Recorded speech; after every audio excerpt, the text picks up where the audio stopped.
Hari ni hari Selasa. Pagi ni aku ada kursus and I'm late.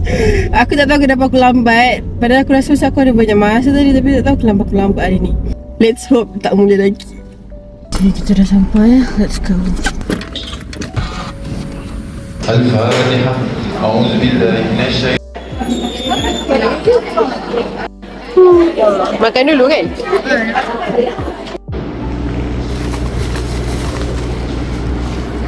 Dapat ni makanan. Alhamdulillah.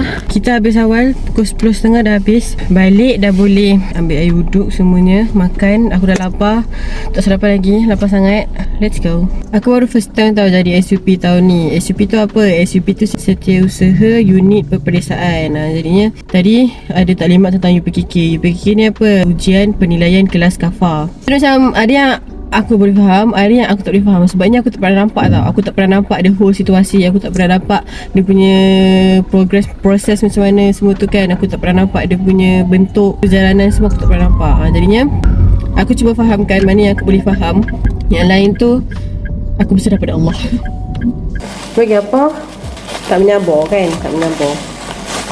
Ada kuah. Apa ni? Oh, nasi ayam penyet ke? Kan? Nasi ayam penyet kan? Ada sambal, ada kuah. Ya Allah, laparnya.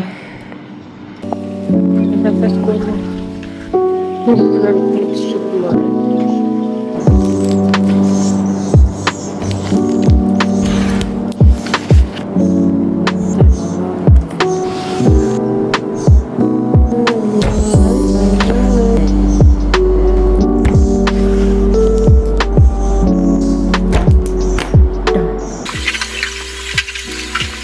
Hujan turun.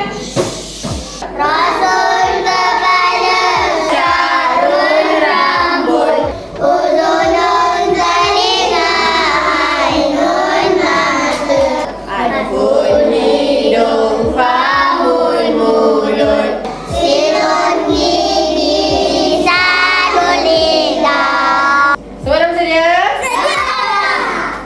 Simon says pegang Anfun. Okay, sekarang kalah duduk. Khairi kalah duduk. Anfun apa Anfun? Ya. Okay, betul. Simon says turun tangan. Okay, turun tangan, baca nama bismillah. Kerusi semua masukkan. Tegakkan meja tinggalkan. Tegak tetap. Baik, Allah. Baik.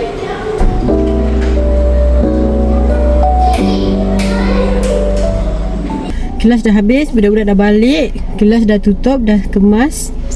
Let's go home. Cuba teka sekarang kat mana.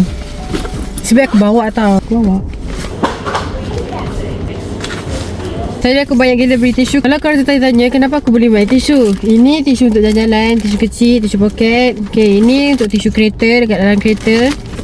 Tisu kat dalam kereta. Lepas tu, ini tisu kat sekolah. Tisu kat rumah tak ada sebab tak ada kotak. Aku tak dapat nak beli tisu yang kat rumah punya. Assalamualaikum. Assalamualaikum. Kita lah kak. Ini ada bubur sumsum. Tadi BKSA ada buat bubur sumsum yang diorang bagi semua cikgu. BKSA tu Badan Kebajikan Sekolah Agama. So kita nak rasa. Sedap.